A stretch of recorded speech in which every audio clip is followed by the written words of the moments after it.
Thought Bubble Audio.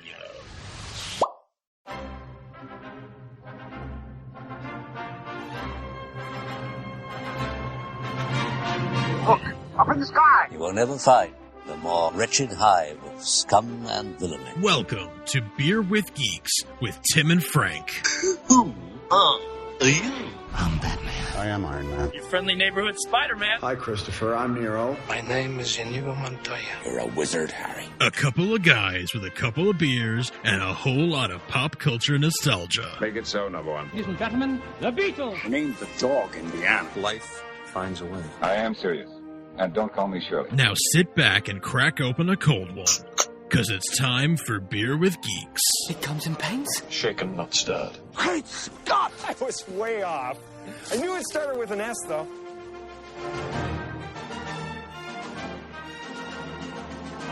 Hi, and welcome to Beer with Geeks, where two geeks geek out with beer. I'm Tim, and with me, as always, is my man who has little wings on his ankles. It's Frank. How are you today? A colonizer in chains. Now I've seen everything.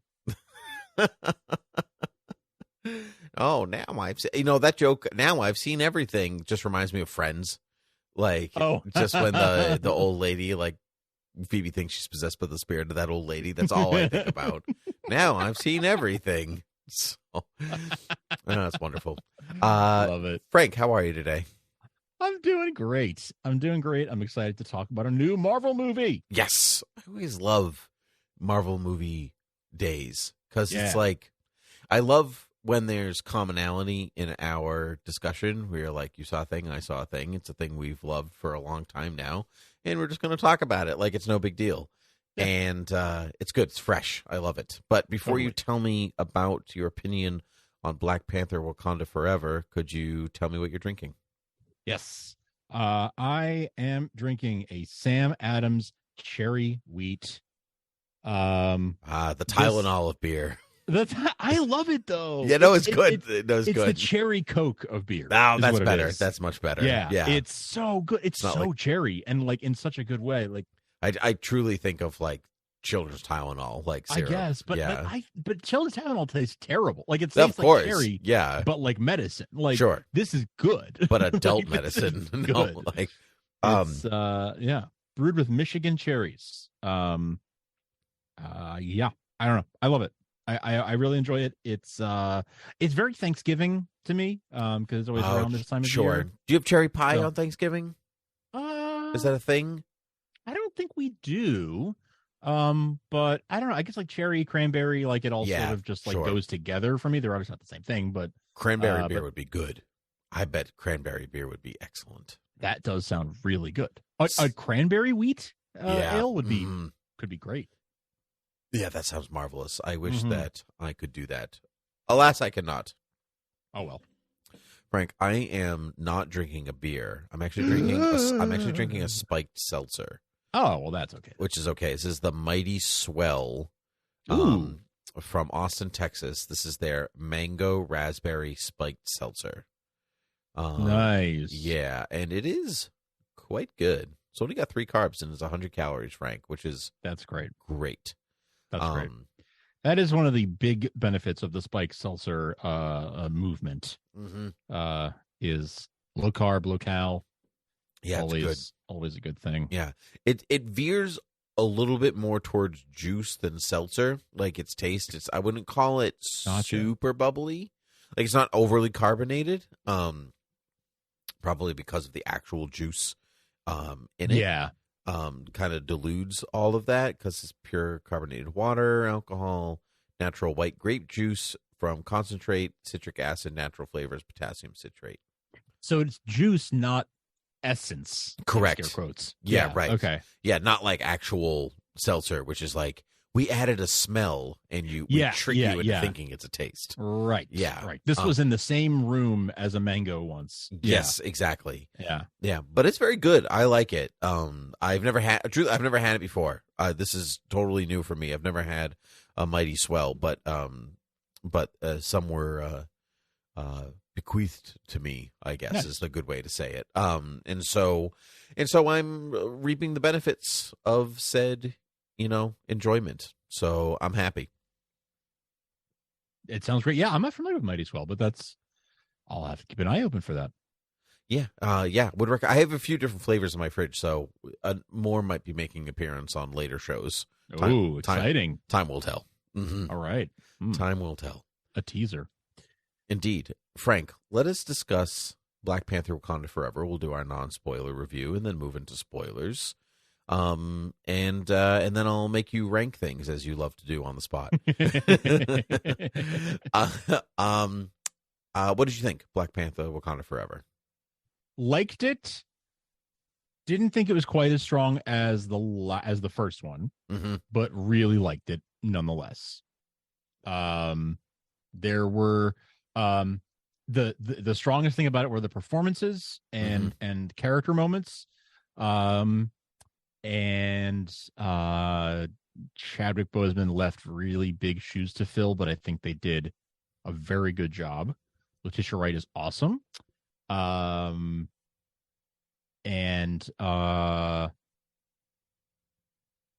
were a lot of things. There were a lot of things to like about this movie, but we'll Angela Bassett was also really, really awesome. Yeah, she was, I think, my favorite part of the movie. I think she was I think so too. I think so. I would agree. But yeah, lots to like about it. It was not a perfect movie, but I really, really, really liked it. What did you think? I also really liked it. I don't love the first one the way that other people do. Like, I think there's a lot of good stuff about it, but I think it's a little long for the story it's telling, and like it could get there faster, and it kind of devolves into just like another battle by the end, that I don't feel like has like super high stakes. Like it should, but it doesn't feel like it does. And I actually felt that done better here in the sequel. And so I really liked it from that angle. I was more invested in everybody this time around. And so like, and then like that's all characters. And so I really liked it. I think it's one of the stronger entries in the last couple of years. Like I didn't leave like thinking that the movie was more of a comedy or a joke or more than other ones. Like I think its strength rests in it taking its material seriously. Like it was not interested in being an action comedy. It was interested in being a drama that happened to have action in it a lot of the times.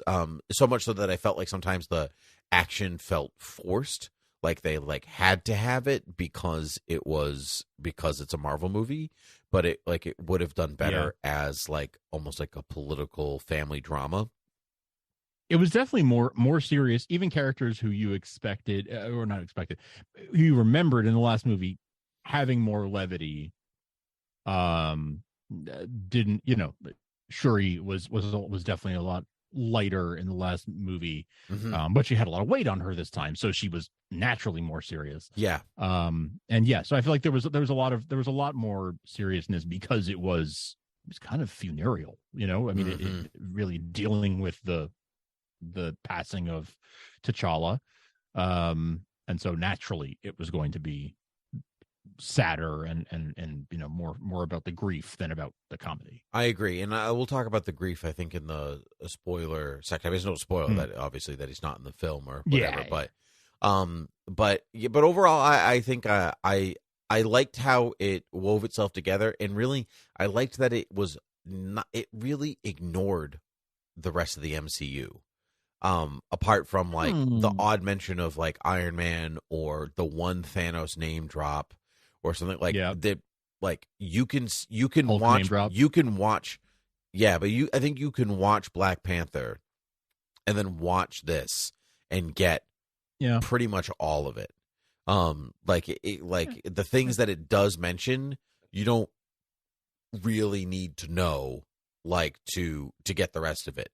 And that's what I think what I appreciated about it is that it like their world is important, like kind of like because like Wakanda was so isolationist, it's like actually isolated from the rest of the MCU in some way. That is interesting, isn't it?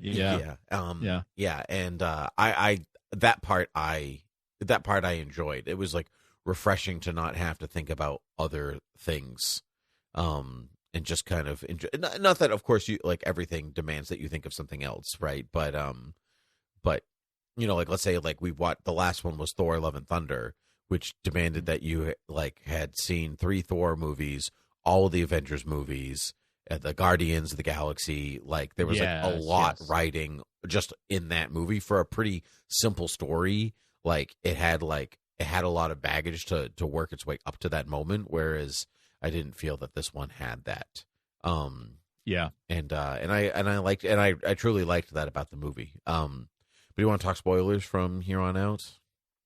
I think so. I think it's gonna be hard not to. Yeah. Okay. So, I loved Angela Bassett. Queen Ramonda was absolutely my favorite part of this movie. She just, from the moment she came on screen, like in the opening, like, you know, the UN.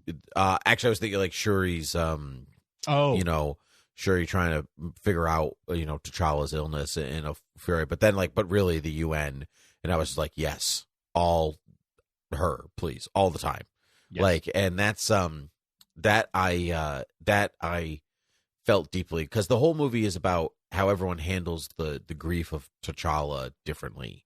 You know, Queen Ramonda, his mother, you know, his sister Shuri, his wife. Are they married? Nakia? I'm not sure. I don't think they are. I don't think they're married, but it was hard to tell.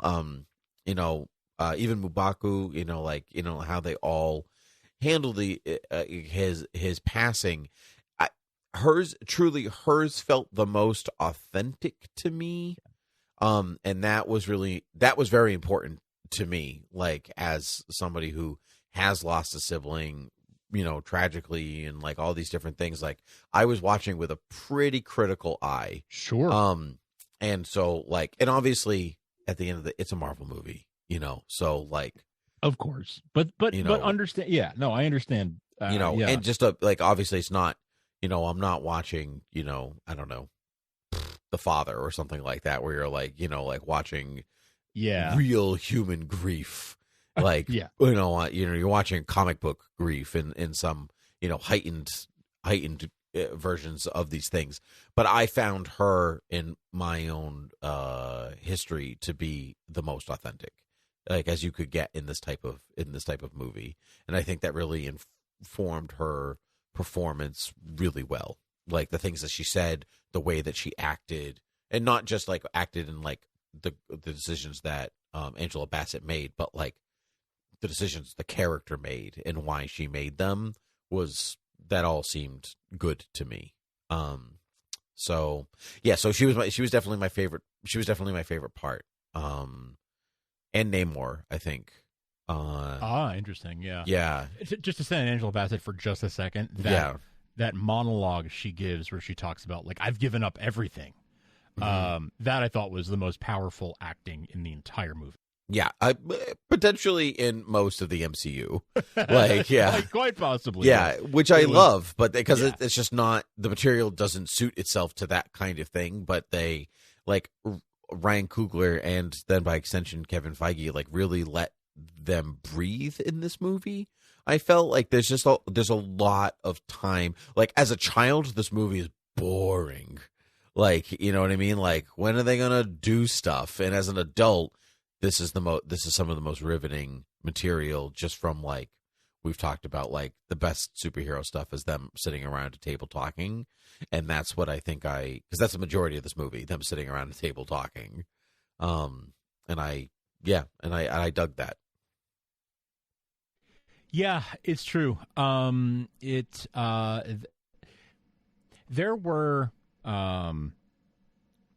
There were some things about this movie, like I honestly felt like the most interesting stuff was the character-based stuff, and the, you know, obviously Black Panther and Wakanda is, look, it's a isolationist country. It's essentially the only African nation that hasn't been colonized, and because of it, they're this way advanced civilization, right?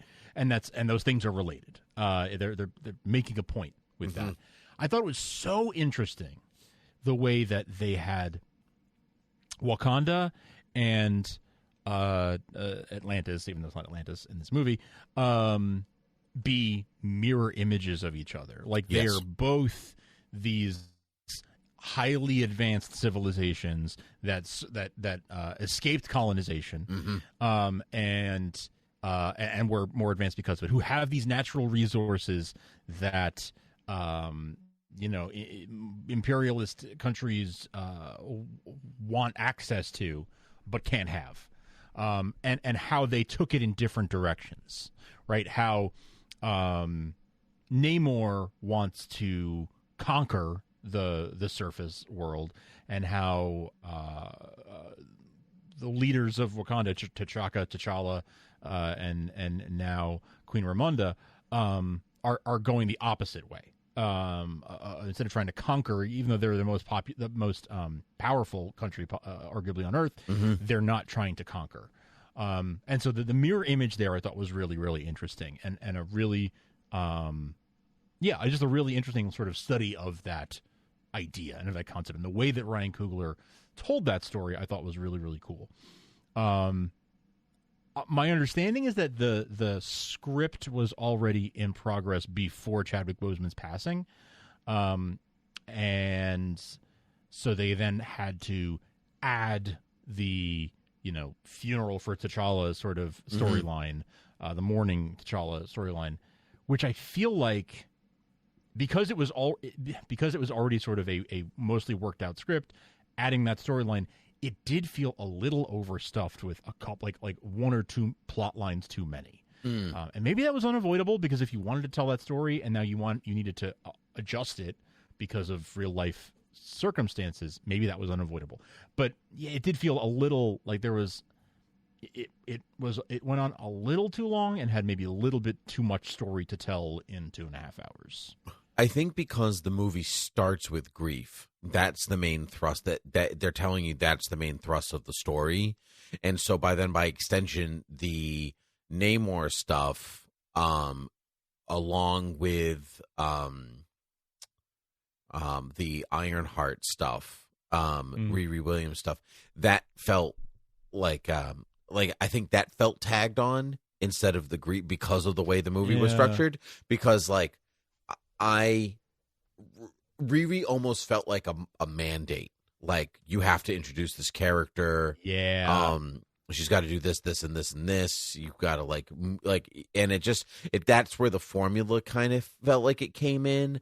But because the movie doesn't start in the traditional way that you would normally see any of these films, and it's kind of its main thesis on grief and how people experience it, as raw as you can get in these types of movies.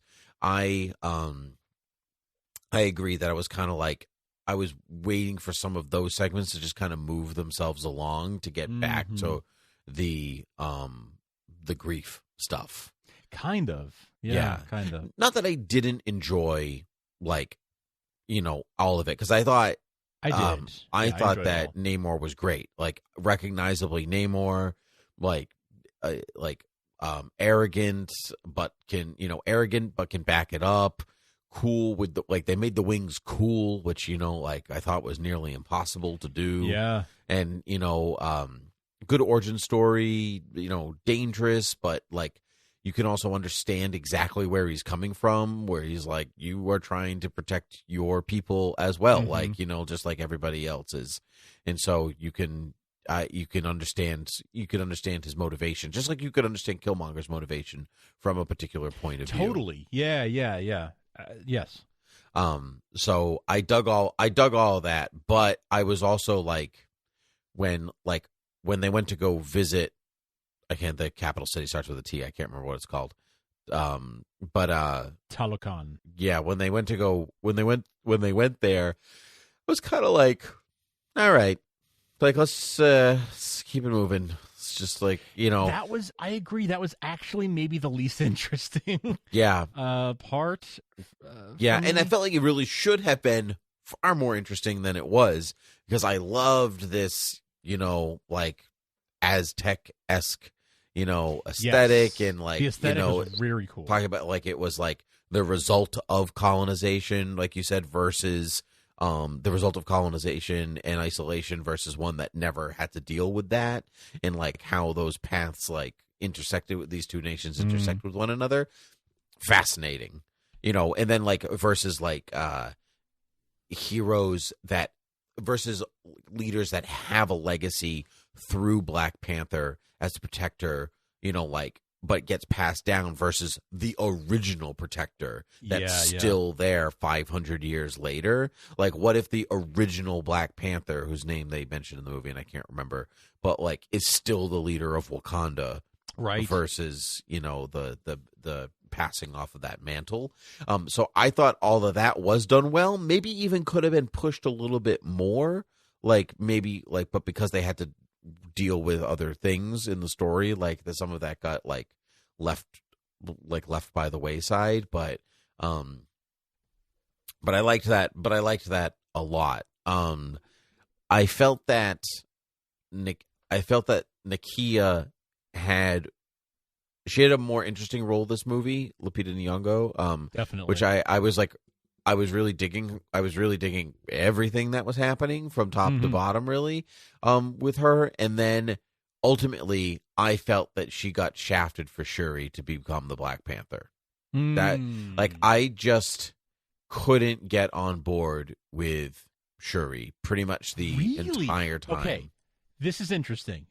Now, as you know, lately I have not been really consuming much of the marketing materials for these movies. Right. My understanding, it was kind of they were keeping it kind of in the dark who Black Panther was going to be in this movie, right? They didn't say, but if you they showed her costume and you look at it and you're like, it was Shuri, right? It's obvious. Yeah, she's got the sonic cannon things and the markings, like the facial markings on the mask are all mirror her Infinity War look. I heard someone point out the markings on the mask. Honestly, I didn't even notice that. Just the sort of the build, the frame. It's like that has to be Letitia Wright. Like just looking at it's like yes, absolutely. It's a very slight person. Yes, it has to be. But I honestly, if my to me it just seemed obvious it would be Shuri. Even spinning out of the first film. Yeah. It just she seemed like the natural person to carry on the moniker to me. If you're going to keep it in the royal family and all of that, it just seemed to make sense. So from a story perspective, it absolutely makes sense that it's her, right? The Black Panther, it's a bloodline monarchy, or rulership anyway, and so it does make sense that it passes. It does make sense that it passes to her, but I feel like the character she was that we meet over a few movies never really stacks up as leader, as Black Panther, as any of these things that we've come to know about the character. So by the time that you get there and she's this very angry, bitter person because of the loss of her brother, and she's lashing out at the world and all these things, I don't feel that anybody should back her as this person. I just don't feel like she's in the right place to be there. And the movie's telling you she's not in the right place, right? When she takes the artificial flower, to go to the afterlife, the ancestral plane, she comes across her cousin Killmonger instead of T'Challa, instead of her mother, instead of all these things, which I thought was really well done and very unexpected. Well yes, it was great. Go ahead. When she was walking up to that chair and there was the couple of seconds of who's going to be in the chair. I think she, if I remember correctly, she thought it was going to be her mom, right? Yeah. But I had the impression in those couple of seconds when the suspense is in the air, I was worried that we were going to see a brought back to life digital Chadwick Boseman, which I was not going to be on board with. I didn't think that, just because if they went through the great length to tell a story about his passing, right? It just I don't think any of them would have felt like dishonoring him as a person. Totally, it would have to that cast and crew and studio and audio. All of it would have been bad. Yeah. Agreed. It would have been so bad, but it was just that couple of seconds of okay, they're playing that she said mom, but they're playing it like it's going to be someone you don't expect, and oh my god, I hope it's not actually T'Challa. But that was great, and having Killmonger kind of be the devil on her shoulder was such a great use of him. I agree. It was truthfully, I think it was a better use of him than the first movie. The first movie, yeah, I was like really on board with him, like in a way that I like wasn't in the first movie. Like his performance, what he said, his reasoning, I was like, this is good. Like, because Michael B. Jordan is a very good actor, phenomenal, yeah. And so I really liked what he delivered, and it did make her fight with Namor at the end mean something, right? Yes. There was some like real stakes there that I like felt that was missing from the first one, maybe because they weren't real stakes for T'Challa the same way. They were like stakes in like the general superhero way, like I gotta save the kingdom or the people or the whatever, but this is a personal battle. Like it is about is she going to be a good ruler, a bad one? Is she going to be a good Black Panther or a bad Black Panther? Is she going to be her brother or is she going to be her father? Right? Yeah. Because the movie makes a point is like, her father is a dude that killed his own brother, you know, and like everyone kind of forgets that about T'Chaka, right? You know, like he did very good things, but also not some great things all at the same time. He's a complicated character. He is very complicated. And I liked all of that very much. I just think like as the kind of like what she cares about, the way that she lives her life and everything, I just think that Nakia like is just more deserving of the mantle in like who she was before and like continues to be. She's just more of a noble person.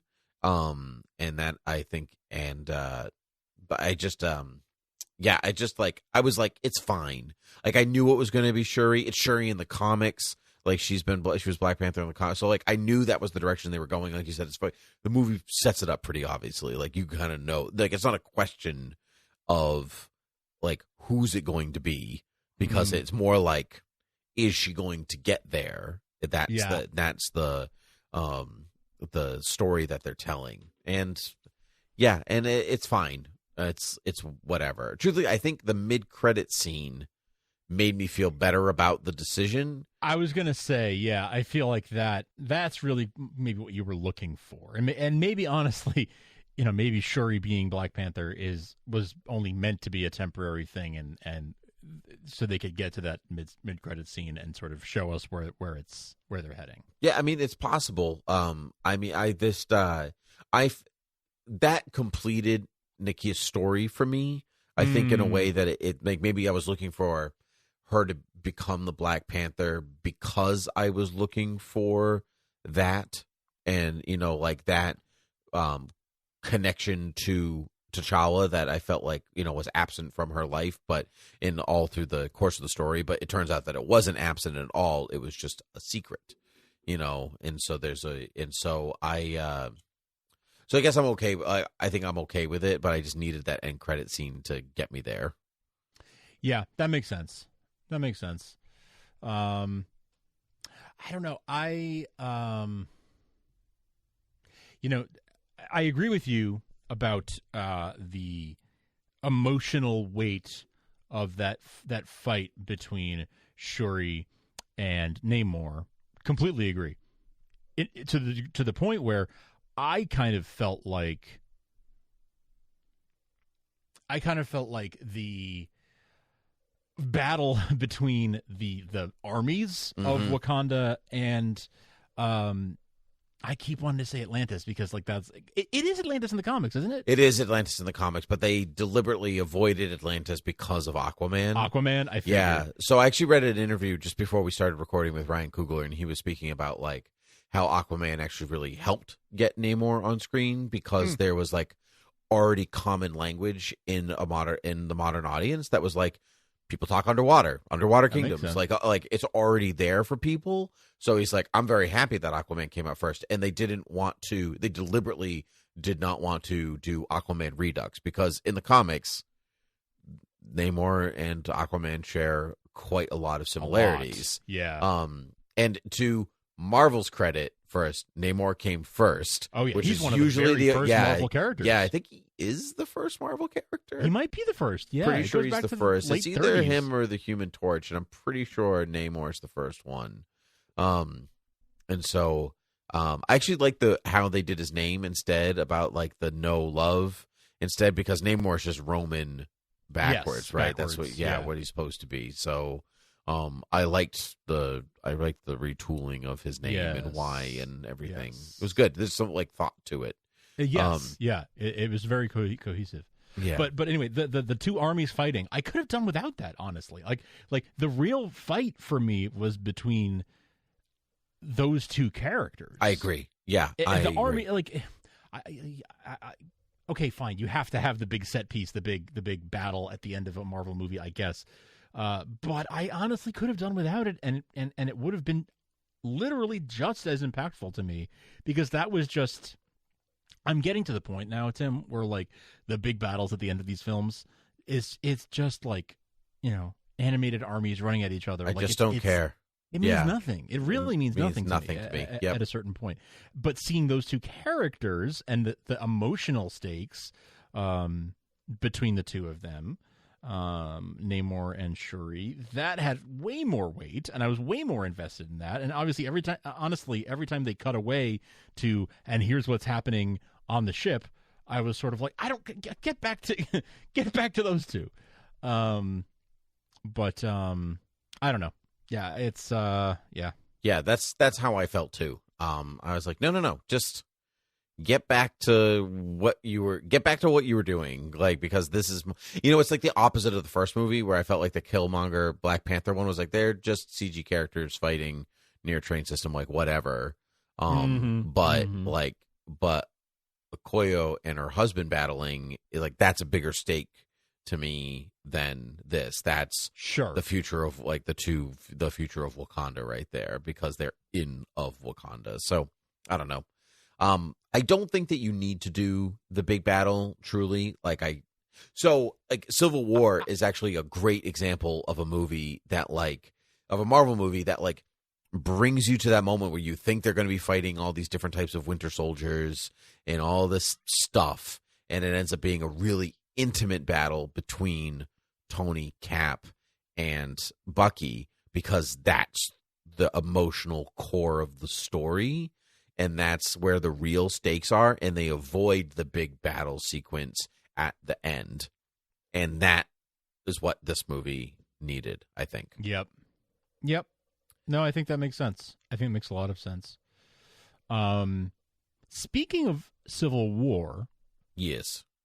Civil War saw the introduction of a character who was about to have their own film, as a sort of a backdoor introduction to this character, so that by the time we saw Spider-Man make his MCU his first MCU film appearance, we were already familiar with him.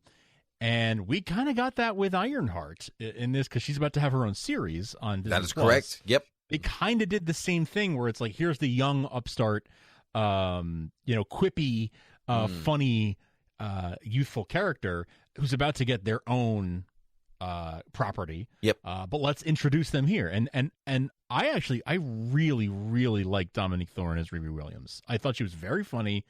I thought she was almost out of place because of the humor, but again, I think it sounds like she was written into this movie before that stuff happened. I mean, she was the catalyst for the whole plot unfolding, right? With the whole, I agree. I think without the grief, she fits in better, but the more traditional Marvel humor doesn't fit with what we were watching. Yeah, that's right. I think this movie was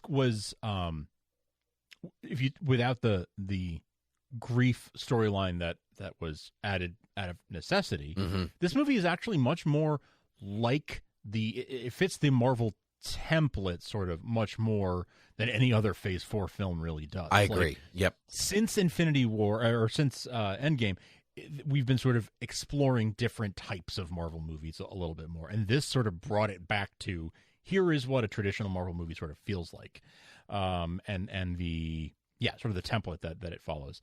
The death of Chadwick Boseman obviously necessitated a change to that, Mm-hmm. but Riri is actually a really, really good representation of like the Peter Parker type character, the humorous character who's Mm-hmm. like the genius, the inventor, who's quippy and really funny, and was actually integral to the plot of the movie. Yeah, I agree. She wasn't added on, even though it kind of feels like it now. You raised an excellent point. I hadn't really thought about her as that type of character, but and she did a good job. I just like she did. There was like you said, there's a lot happening in this movie. There is a lot happening. happening. Felt like one extra thing. That was happening, but you know what? That's okay. That's it's all right. Be curious to see what they do with her next, I guess. I feel like her not being able to take the suit home with her means that the show is going to be about her building the Ironheart suit. I would imagine so. Maybe not about that, but that'll be a big part of the show. Will be her building her own suit. I don't think they use the term Ironheart in the movie. No, she makes a little thing, a little heart symbol and she whatever. Made the heart symbol, yeah. But they didn't say Ironheart, right? No, so maybe they did that not. will No. come out of the show. Yeah, interesting. Yeah. Anything else you want to say about Black Panther before we wrap it up? If there's one storyline that I could have done without, and it's not because I don't like the characters involved, but like the Everett Ross CIA storyline felt the most tacked on, the most disposable thing in the movie. I think that what we needed to get out of it, we could have gotten in like a post-credit scene. Truthfully, I understand that. It was definitely the most. That was the biggest connection to the MCU. I think was not him because he's really, Black Panther, Wakanda Central. I mean, he's only been in 3 movies and they've all involved Black Panther in some way. But the Contessa or Wakanda, right? She was the only one. But I like you. Obviously, having seen her in other things, you're like, okay, well, they're working. Like you saw her in Black Panther. You saw her in Falcon and Winter Soldier. Like, obviously, she's anti-Nick Fury, right? Moving in a different direction. Yes. We're moving towards Thunderbolts with her in Thunderbolts in an official government capacity and all this stuff. I don't think you need to know who she is or what she's about besides this movie. Like, it tells you the type of person that she is, like, the new boss, all this stuff. And that's really all you need, like, because of her relationship with Everett or their past relationship. Like, it's enough. And I think I enjoyed it. I enjoyed that stuff because I think I just like them as actors. I like Julia Louis-Dreyfus. Yes, I love them. And both. Martin Freeman. Yeah. So, but yeah, you probably could. I agree. You probably could do without them. But that's the one thing that sort of felt a little out of place, even like more than anything. I think that could have gone. That's one thing. The other thing, I'm noticing a trend now, where we have this new young T'Challa. Yeah. Right. When I think back over the last 3-4 years, maybe 3 years, we have like the young kid from Falcon and Winter Soldier. We have Kid Loki. We have Kate Bishop, who's not really a kid, but okay, a young like sort of superhero to be. We even have we have Kamala Khan. We have America Chavez. We have this whole new generation of young future possible superheroes. Yeah, they're all young Avengers. They're all young Avengers, right? Like they're all, so they're really even Wanda's kids. Yeah. Wanda's kids, Love from Love and Thunder. Like Yep. All these kids are popping up, and like in the next 5 to 10 years, like they're all going to be aging into, and some of them are already adults, but like they're going to be aging into. There's the also ability to be heroes. Cassie Lang. There's Scott Lang's daughter, Cassie. Okay, yes, yeah. There's She's growing up, yeah. A couple of characters that are going to be in Agatha Harkness, her show. There are a couple of Young Avengers that I think are confirmed for her show, and yeah, it's just going to keep going and going, which is fine. I mean, like, they're a production company; they have to keep tell new stories, and as much as I think they have to exhaust the characters they have before they can say, "Okay, it's X-Men time." I am not criticizing. It's not just an observation. I'm saying like this you're right. They're building up their stable of the next generation. Yeah, really slowly too. I think they're not like. I do wonder if they will recast and age some of them up. Does Cassie's been aged up a couple of times, or because of the the blip? Yeah. Does T'Challa go to the ancestral plane and then come back an adult? What kind of things can they do to speed that along if they want to or need to? Anyway. The MCU is not afraid of its timeline. Like, it knows they're aging, so like it's not like comics where they're like it's been 10 years for 80 years. Right. They're like Batman's always 35, right? Yeah. Which is so funny. As a 35-year-old, Batman is definitely not 35. Like 100%. No, Batman is 42 or something like that. Like that whole family, the way he acts, responds to things. I'm like, you're not 35. There's no way. But also the way that his body is still in shape. He's 28. Oh my gosh! Right. The fact that he's even like, I'm good for going out at night. What? Yeah. You're not 35. No. Yeah. Definitely doesn't have kids. That's for no sure. kidding. Yeah. Alfred does all the raising. Yeah. But what I do want to talk about, to go back to Namor for a second, I was talking to my friend Bobby, and he was saying that he didn't care for Namor because he doesn't have an arc as a character. Like, he's just like, and I didn't expect him to because he's the antagonist. Sure. And MCU antagonists generally don't have arcs. I think Loki's like pretty much the exception. Maybe Thanos, depending on like the movie, but even then he's not one note, but like they don't grow as characters. Like, they're not meant to do that. But for people who do think that, my argument is that he does grow as a character, right? Because his whole thing is invasion. Like, let's take it over, like, for the protection, whatever. And by the end, he's playing the political game. Instead, he's like, no, they're our allies now. They will come to us, and we will still get what we want. We just have to wait. We waited a long time. We'll wait a little bit more. That's character growth to me.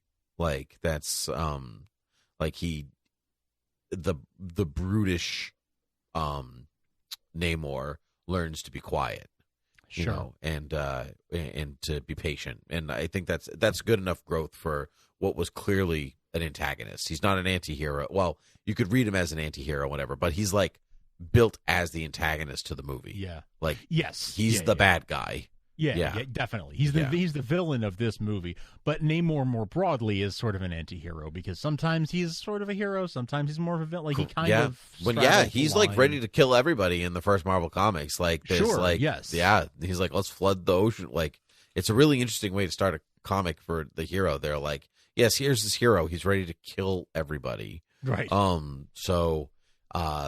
But then he's also like, he's at, Atlantis is at war with the surface, and like he's like saving dogs and stuff. So like he's a complicated character. He is a complicated character. Yeah. I agree. Is there a plan in place for a series around the Midnight Angels? I know there's a couple of Wakandas. Coogler is producing a couple of things in the Wakanda world. Yeah, I think they're expanding it. I think I just read that there's like a few shows in the works. Not everything's been announced yet, but they're like angling for a few different things to try a few things to try different things. So I don't know, but like I will watch that. I like Wakanda. Yes. Yeah. I like it a little less now that Ramonda Yeah. is no longer around, but you know, I know. Bummer, man. Yeah, her death meant something though, and I really appreciated really that. Like there was like a real weight to her character, and it just pushed Shuri in the right direction, like for the story. And that I appreciated. I know Angela Bassett fought Ryan Coogler on it for a bit. She was like, really? She was like, no, like, what are you thinking? People will be so mad. And he said, yes, I know they will. One, that's kind of the point, but also nobody's really dead in this world. So maybe you'll be back in a different capacity. So, yeah, I mean, she'll be in the ancestral plane in the third movie. I'm sure. There's always something like that, but, yeah, I was definitely like, as a way to cap off phase 4, like it was good. I liked it. Like I liked it a lot. Yes. For Avengers-less phase. To yeah. phase. Yeah. You don't have Nick Fury with the pager calling Captain Marvel. You don't have Thanos looking out over, like, you don't have any of those sort of traditional, and you have this sort of very poignant family moment, honestly, at the in the mid-credit scene that really brings it to a sort of a somber end. The whole movie was had a sort of a somber tone overall. It does, but it was a very hopeful flair. Yeah, but especially by the end, hopeful right? Ending. It is hopeful ending. There's exactly. real character growth from Shuri. There's this, obviously still a very living embodiment connection to T'Challa with his son. And then it even just in its time of day, right? Time of day, setting, place, like all those things make a huge difference in the movie. And it's a freaking sunrise. You can't get more symbolic than, like, obviously symbolic than, like, new dawn, everybody. It's a new dawn. It's a new day. It's a new life. Cue the music. And I'm feeling fine. Right on. Do-dum. Do-dum. Exactly. Do-dum. Nice. Mm-hmm. Frank, where can the people find us? In Wakanda. You can find us at beerwithgeeks.com, at thoughtbubbleaudio.com. You can find us anywhere you find podcasts. And if you found this episode and you are not already subscribed, please go ahead and do that. Subscribe or follow us, leave us a rating or a review. And please do support us on Patreon. Patreon.com/thoughtbubbleaudio is the best way to support us if you want to help continue funding these podcasts so they can keep coming out. That's what I got for you. Frank, it was wonderful talking to you about a very good movie that I do recommend, and I hope to talk to you soon, as I'm sure I will. I hope you will. Yeah. Yeah. Well, until then, though. Cheers. Cheers.